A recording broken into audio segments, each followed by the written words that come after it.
Paper 74. Adam and Eve.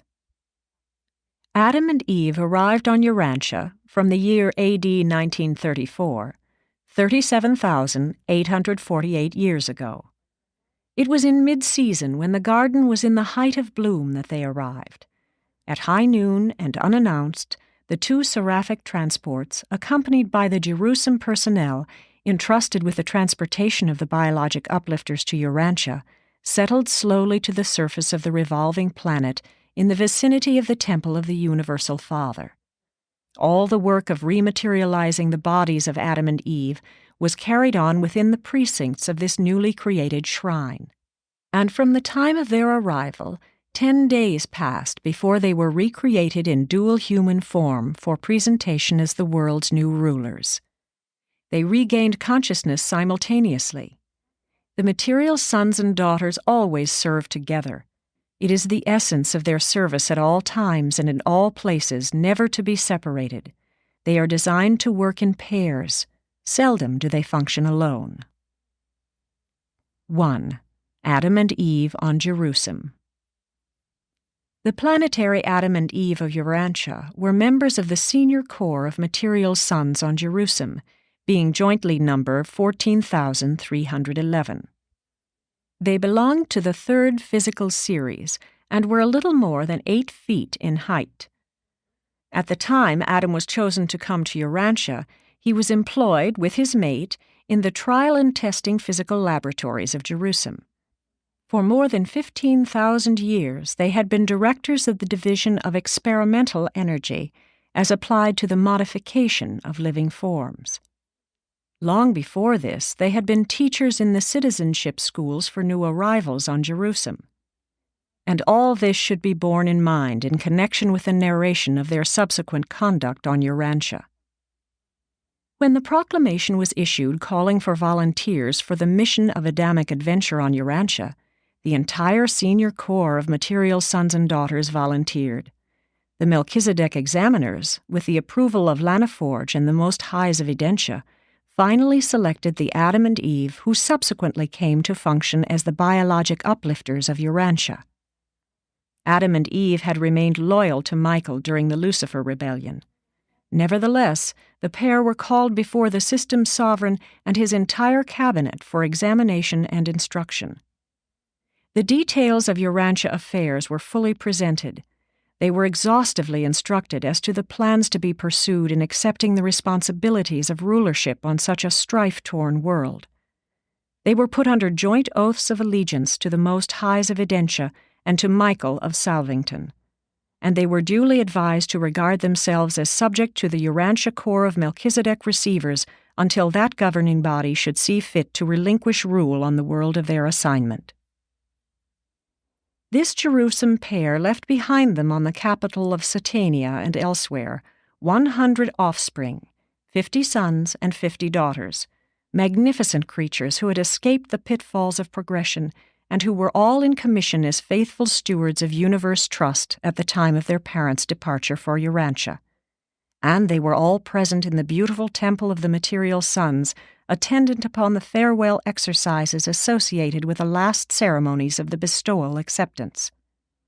These children accompanied their parents to the dematerialization headquarters of their order, and were the last to bid them farewell and divine speed as they fell asleep in the personality lapse of consciousness which precedes the preparation for seraphic transport. The children spent some time together at the family rendezvous, rejoicing that their parents were soon to become the visible heads, in reality the sole rulers, of planet 606 in the system of Satania. And thus did Adam and Eve leave Jerusalem amidst the acclaim and well-wishing of its citizens. They went forth to their new responsibilities adequately equipped and fully instructed concerning every duty and danger to be encountered on Urantia. 2. Arrival of Adam and Eve. Adam and Eve fell asleep on Jerusalem, and when they awakened in the Father's temple on Urantia in the presence of the mighty throng assembled to welcome them, they were face to face with two beings of whom they had heard much, Van and his faithful associate Amadon. These two heroes of the Caligastia secession were the first to welcome them in their new garden home. The tongue of Eden was an Andonic dialect as spoken by Amadon. Van and Amadon had markedly improved this language by creating a new alphabet of 24 letters, and they had hoped to see it become the tongue of Urantia as the Edenic culture would spread throughout the world. Adam and Eve had fully mastered this human dialect before they departed from Jerusalem, so that this son of Andon heard the exalted ruler of his world address him in his own tongue. And on that day there was great excitement and joy throughout Eden as the runners went in great haste to the rendezvous of the carrier pigeons assembled from near and far, shouting, "Let loose the birds! Let them carry the word that the promised Son has come." Hundreds of believer settlements had faithfully, year after year, kept up the supply of these home-reared pigeons for just such an occasion. As the news of Adam's arrival spread abroad, thousands of the nearby tribesmen accepted the teachings of Van and Amadon, while for months and months pilgrims continued to pour into Eden to welcome Adam and Eve and to do homage to their unseen Father. Soon after their awakening, Adam and Eve were escorted to the formal reception on the great mound to the north of the temple. This natural hill had been enlarged and made ready for the installation of the world's new rulers. Here, at noon, the Urantia Reception Committee welcomed this son and daughter of the system of Satania. Amadon was chairman of this committee, which consisted of 12 members, embracing a representative of each of the 6 Sangic races, the acting chief of the Midwayers, Anan, a loyal daughter and spokesman for the Nodites, Noah, the son of the architect and builder of the garden and executive of his deceased father's plans, and the 2 resident life carriers. The next act was the delivery of the charge of planetary custody to Adam and Eve by the senior Melchizedek, chief of the Council of Receivership on Urantia.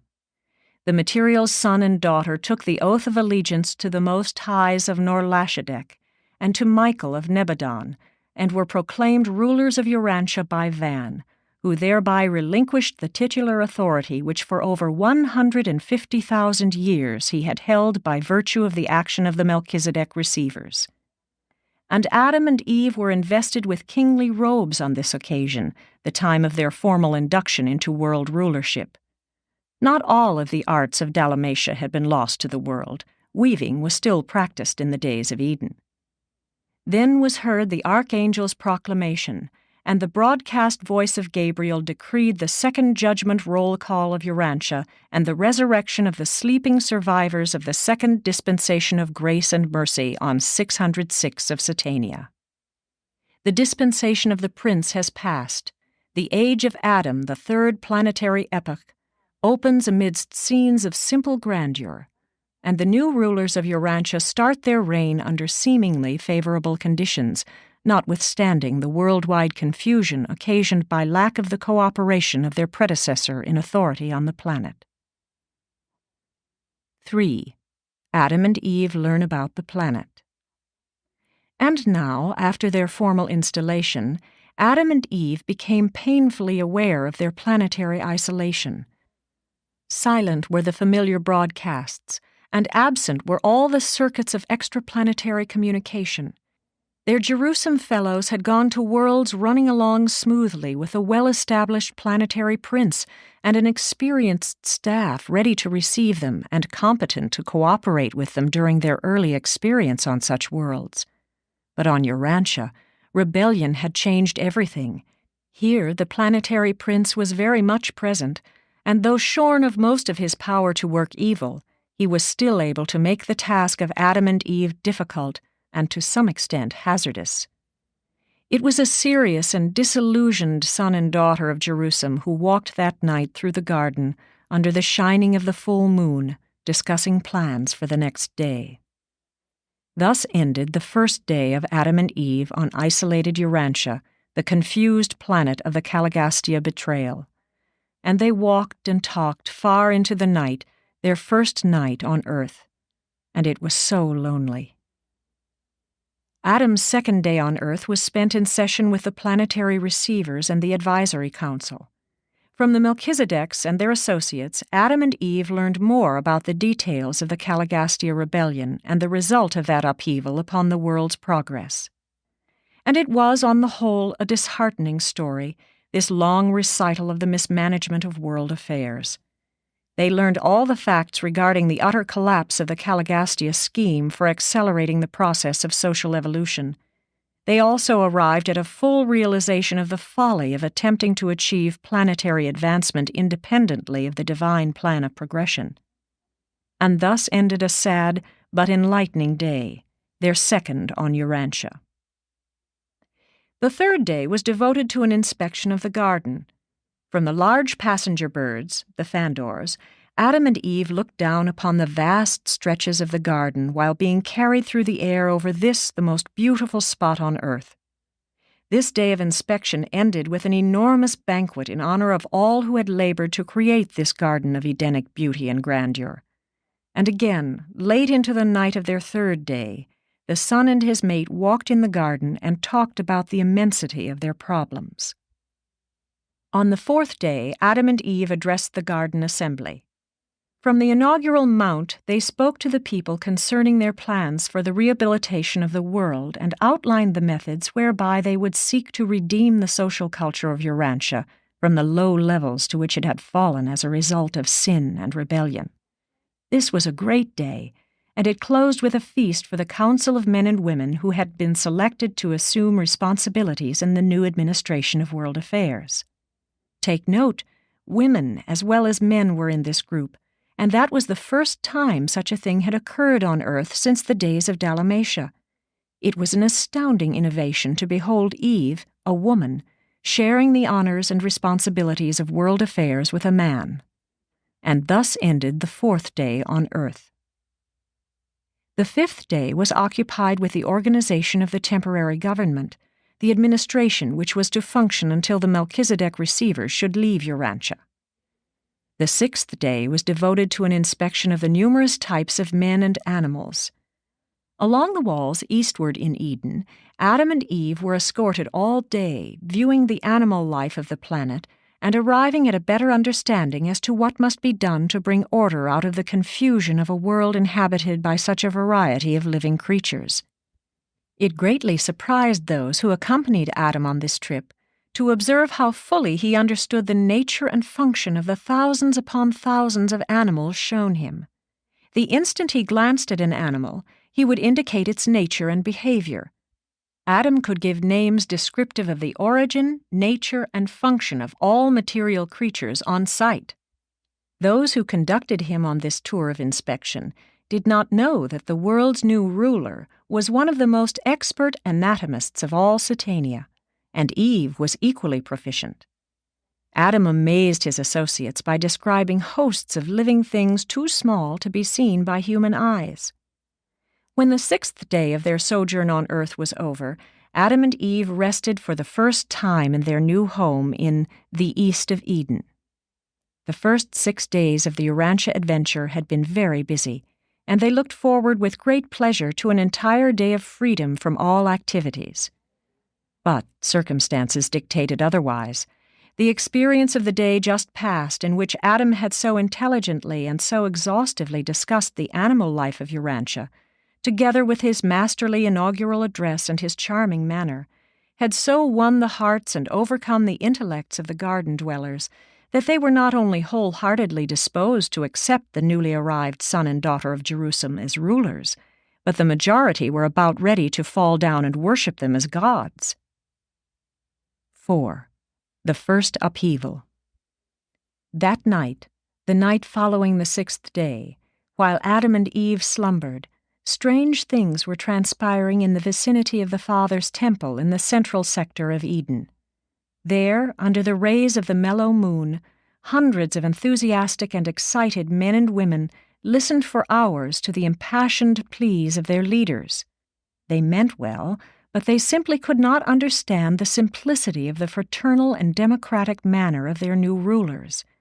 And long before daybreak, the new and temporary administrators of world affairs reached a virtually unanimous conclusion that Adam and his mate were altogether too modest and unassuming. They decided that divinity had descended to earth in bodily form, that Adam and Eve were in reality gods, or else so near such an estate as to be worthy of reverent worship. The amazing events of the first 6 days of Adam and Eve on earth were entirely too much for the unprepared minds of even the world's best men. Their heads were in a whirl. They were swept along with the proposal to bring the noble pair up to the Father's temple at high noon, in order that everyone might bow down in respectful worship and prostrate themselves in humble submission.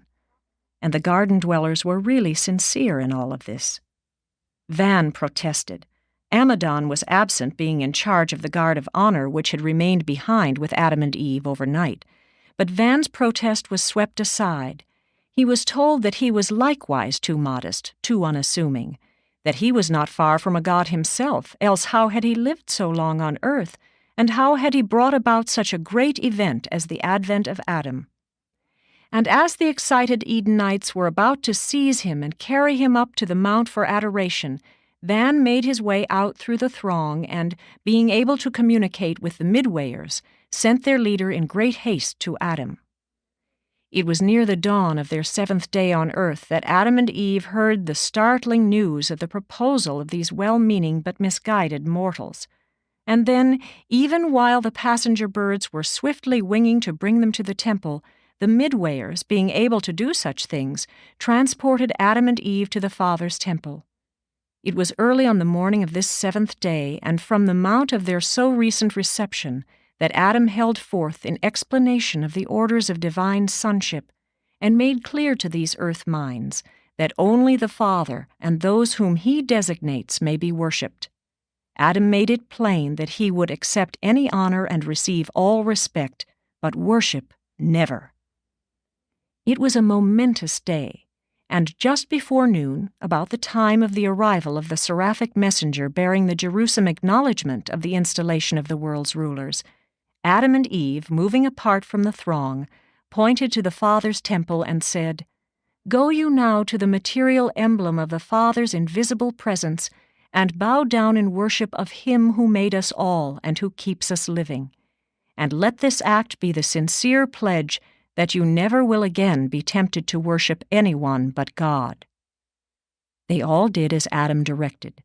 The material son and daughter stood alone on the mount with bowed heads, while the people prostrated themselves about the temple. And this was the origin of the Sabbath day tradition. Always in Eden, the 7th day was devoted to the noontide assembly at the temple. Long it was the custom to devote this day to self-culture. The forenoon was devoted to physical improvement, the noontime to spiritual worship, the afternoon to mind culture, while the evening was spent in social rejoicing. This was never the law in Eden, but it was the custom as long as the Adamic administration held sway on earth. 5. Adam's administration. For almost 7 years after Adam's arrival, the Melchizedek receivers remained on duty, but the time finally came when they turned the administration of world affairs over to Adam and returned to Jerusalem. The farewell of the receivers occupied the whole of a day, and during the evening the individual Melchizedeks gave Adam and Eve their parting advice and best wishes. Adam had several times requested his advisers to remain on earth with him, but always were these petitions denied. The time had come when the material sons must assume full responsibility for the conduct of world affairs. And so, at midnight, the seraphic transports of Satania left the planet with 14 beings for Jerusalem, the translation of Van and Amadon occurring simultaneously with the departure of the 12 Melchizedeks. All went fairly well for a time on Urantia, and it appeared that Adam would eventually be able to develop some plan for promoting the gradual extension of the Edenic civilization. Pursuant to the advice of the Melchizedeks, he began to foster the arts of manufacture with the idea of developing trade relations with the outside world. When Eden was disrupted, there were over 100 primitive manufacturing plants in operation, and extensive trade relations with the nearby tribes had been established. For ages, Adam and Eve had been instructed in the technique of improving a world in readiness for their specialized contributions to the advancement of evolutionary civilization. But now they were face to face with pressing problems, such as the establishment of law and order in a world of savages, barbarians, and semi-civilized human beings. Aside from the cream of the Earth's population assembled in the garden, only a few groups here and there were at all ready for the reception of the Adamic culture.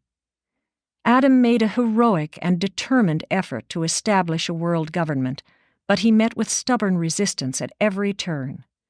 Adam had already put in operation a system of group control throughout Eden and had federated all of these companies into the Edenic League. But trouble, serious trouble, ensued when he went outside the garden and sought to apply these ideas to the outlying tribes. The moment Adam's associates began to work outside the garden, they met the direct and well-planned resistance of Caligastia and Dalagastia. The fallen prince had been deposed as world ruler, but he had not been removed from the planet. He was still present on Earth and able, at least to some extent, to resist all of Adam's plans for the rehabilitation of human society. Adam tried to warn the races against Caligastia, but the task was made very difficult because his archenemy was invisible to the eyes of mortals. Even among the Edenites there were those confused minds that leaned toward the Caligastia teaching of unbridled personal liberty, and they caused Adam no end of trouble. Always were they upsetting the best-laid plans for orderly progression and substantial development. He was finally compelled to withdraw his program for immediate socialization. He fell back on Van's method of organization, dividing the Edenites into companies of 100, with captains over each, and with lieutenants in charge of groups of 10. Adam and Eve had come to institute representative government in the place of monarchical, but they found no government worthy of the name on the face of the whole earth. For the time being, Adam abandoned all effort to establish representative government, and before the collapse of the Edenic regime, he succeeded in establishing almost 100 outlying trade and social centers where strong individuals ruled in his name. Most of these centers had been organized aforetime by Van and Amadon. The sending of ambassadors from one tribe to another dates from the times of Adam. This was a great forward step in the evolution of government. 6. Home life of Adam and Eve. The Adamic family grounds embraced a little over 5 square miles. Immediately surrounding this home site, provision had been made for the care of more than 300,000 of the pure line offspring. But only the first unit of the projected buildings was ever constructed. Before the size of the Adamic family outgrew these early provisions, the whole Edenic plan had been disrupted and the garden vacated. Adamson was the firstborn of the violet race of Urantia, being followed by his sister and Eveson, the second son of Adam and Eve. Eve was the mother of 5 children before the Melchizedeks left, 3 sons and 2 daughters. The next 2 were twins. She bore 63 children, 32 daughters and 31 sons, before the default. When Adam and Eve left the garden, their family consisted of 4 generations, numbering 1,647 pure-line descendants.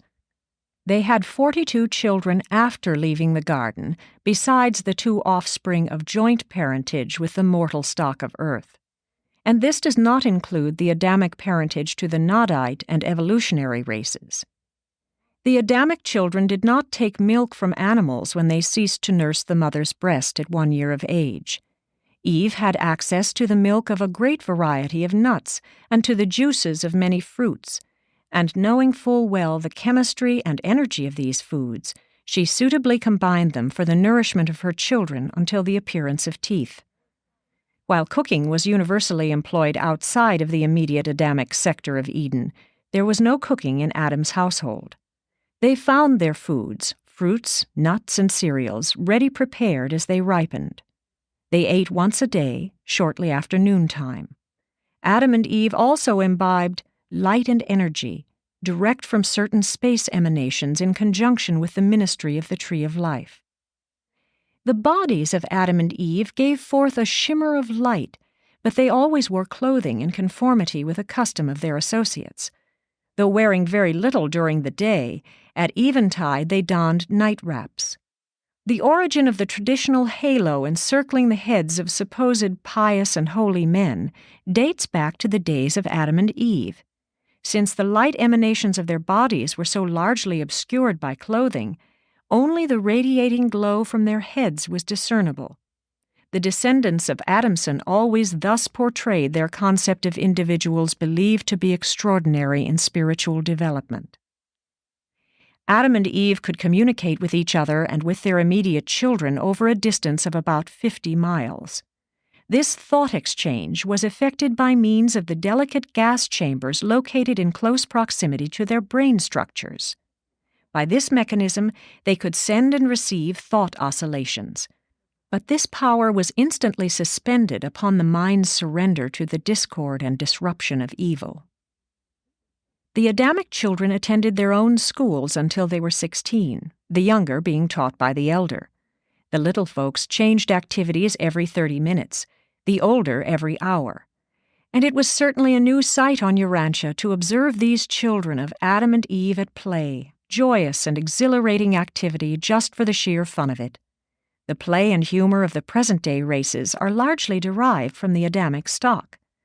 The Adamites all had a great appreciation of music as well as a keen sense of humor. The average age of betrothal was 18, and these youths then entered upon a 2 years course of instruction in preparation for the assumption of marital responsibilities. At 20, they were eligible for marriage, and after marriage they began their life work or entered upon special preparation therefor. The practice of some subsequent nations of permitting the royal families, supposedly descended from the gods, to marry brother to sister dates from the traditions of the Adamic offspring, mating as they must needs with one another. The marriage ceremonies of the first and second generations of the garden were always performed by Adam and Eve. 7. Life in the garden. The children of Adam, except for 4 years' attendance at the Western schools, lived and worked in the east of Eden. They were trained intellectually until they were 16 in accordance with the methods of the Jerusalem schools.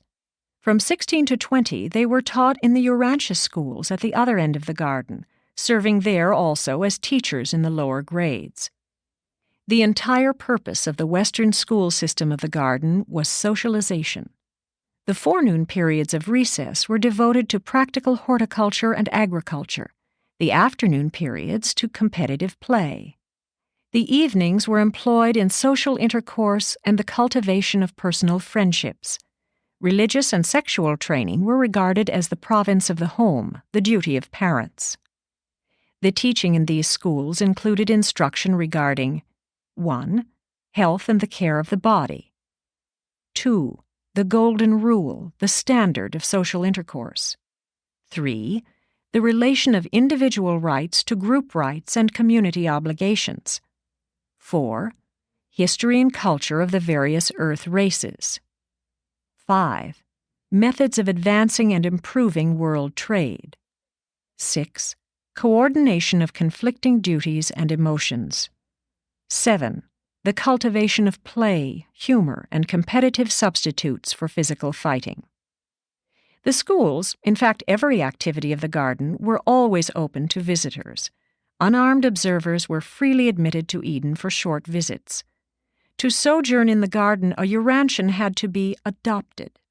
He received instructions in the plan and purpose of the Adamic bestowal, signified his intention to adhere to this mission, and then made declaration of loyalty to the social rule of Adam and the spiritual sovereignty of the Universal Father. The laws of the garden were based on the older codes of Dalmatia and were promulgated under 7 heads. 1. The laws of health and sanitation. 2. The social regulations of the garden. 3. The code of trade and commerce. 4. The laws of fair play and competition. 5. The laws of home life. 6. The civil codes of the Golden Rule. 7. The 7 commands of supreme moral rule. The moral law of Eden was little different from the 7 commandments of Dalmatia, but the Adamites taught many additional reasons for these commands. For instance, regarding the injunction against murder, the indwelling of the thought adjuster was presented as an additional reason for not destroying human life. They taught that, "Whoso sheds man's blood, by man shall his blood be shed, for in the image of God made he man." The public worship hour of Eden was noon. Sunset was the hour of family worship. Adam did his best to discourage the use of set prayers, teaching that effective prayer must be wholly individual, that it must be the desire of the soul. But the Edenites continued to use the prayers and forms handed down from the times of Dalmatia. Adam also endeavored to substitute the offerings of the fruit of the land for the blood sacrifices in the religious ceremonies, but had made little progress before the disruption of the garden. Adam endeavored to teach the races sex equality. The way Eve worked by the side of her husband made a profound impression upon all dwellers in the garden. Adam definitely taught them that the woman, equally with the man, contributes those life factors which unite to form a new being. Theretofore, mankind had presumed that all procreation resided in the loins of the father. They had looked upon the mother as being merely a provision for nurturing the unborn and nursing the newborn. Adam taught his contemporaries all they could comprehend, but that was not very much, comparatively speaking. Nevertheless, the more intelligent of the races of Earth looked forward eagerly to the time when they would be permitted to intermarry with the superior children of the violet race. And what a different world Urantia would have become if this great plan of uplifting the races had been carried out. Even as it was, tremendous gains resulted from the small amount of the blood of this imported race which the evolutionary peoples incidentally secured. And thus did Adam work for the welfare and uplift of the world of his sojourn. But it was a difficult task to lead these mixed and mongrel peoples in the better way. 8. The Legend of Creation. The story of the creation of Urantia in 6 days was based on the tradition that Adam and Eve had spent just 6 days in their initial survey of the garden. This circumstance lent almost sacred sanction to the time period of the week, which had been originally introduced by the Dalmatians.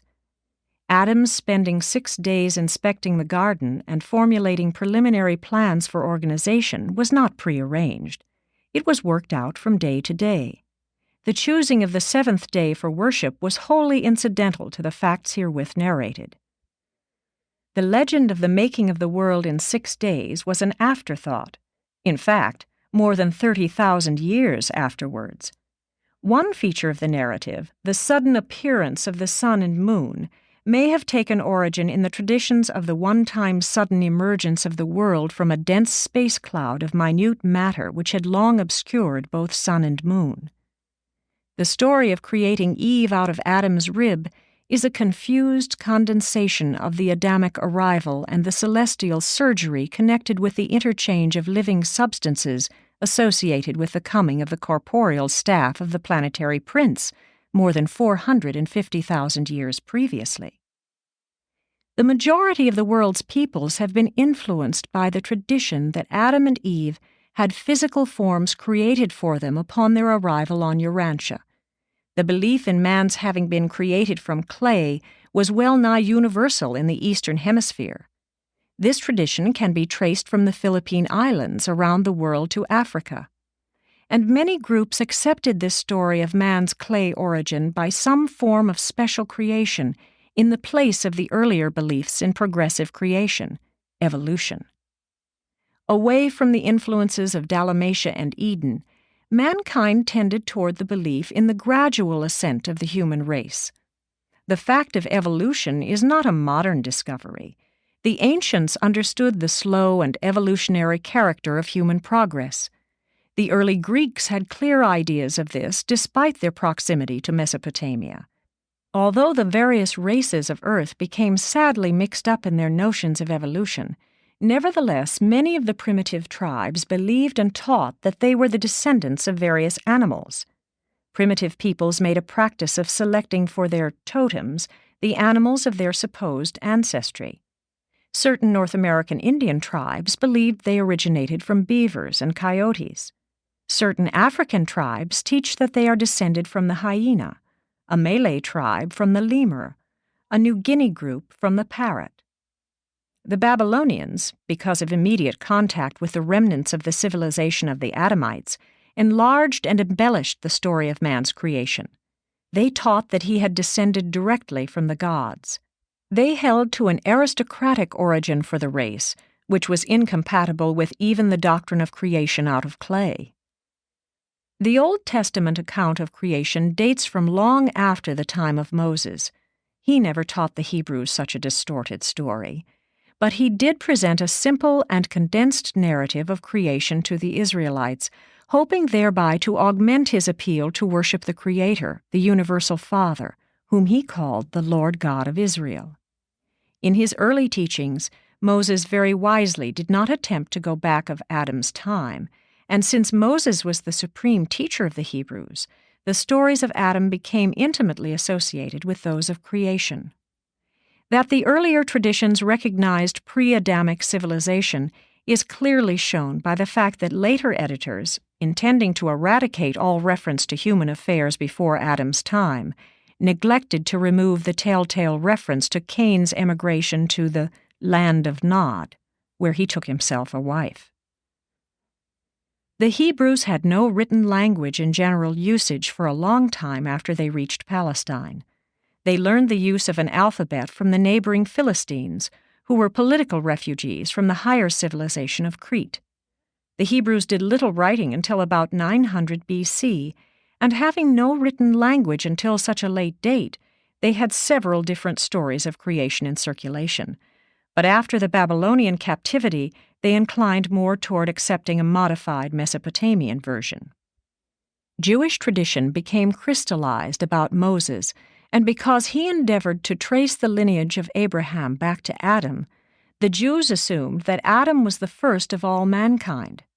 Yahweh was the creator, and since Adam was supposed to be the first man, he must have made the world just prior to making Adam. And then the tradition of Adam's 6 days got woven into the story, with the result that almost 1,000 years after Moses' sojourn on earth, the tradition of creation in 6 days was written out and subsequently credited to him. When the Jewish priests returned to Jerusalem, they had already completed the writing of their narrative of the beginning of things. Soon they made claims that this recital was a recently discovered story of creation written by Moses. But the contemporary Hebrews of around 500 BC did not consider these writings to be divine revelations. They looked upon them much as later peoples regard mythological narratives. This spurious document, reputed to be the teachings of Moses, was brought to the attention of Ptolemy, the Greek king of Egypt, who had it translated into Greek by a commission of 70 scholars for his new library at Alexandria. And so this account found its place among those writings which subsequently became a part of the later collections of the sacred scriptures of the Hebrew and Christian religions. And through identification with these theological systems, such concepts for a long time profoundly influenced the philosophy of many Occidental peoples. The Christian teachers perpetuated the belief in the fiat creation of the human race, and all this led directly to the formation of the hypothesis of a one-time golden age of utopian bliss, and the theory of the fall of man or Superman, which accounted for the non-utopian condition of society. These outlooks on life and man's place in the universe were at best discouraging, since they were predicated upon a belief in retrogression rather than progression, as well as implying a vengeful deity who had vented wrath upon the human race in retribution for the errors of certain one-time planetary administrators. The Golden Age is a myth, but Eden was a fact, and the garden civilization was actually overthrown. Adam and Eve carried on in the garden for 117 years, when, through the impatience of Eve and the errors of judgment of Adam, they presumed to turn aside from the ordained way, speedily bringing disaster upon themselves and ruinous retardation upon the developmental progression of all Urantia. Narrated by Salonia, the seraphic voice in the garden.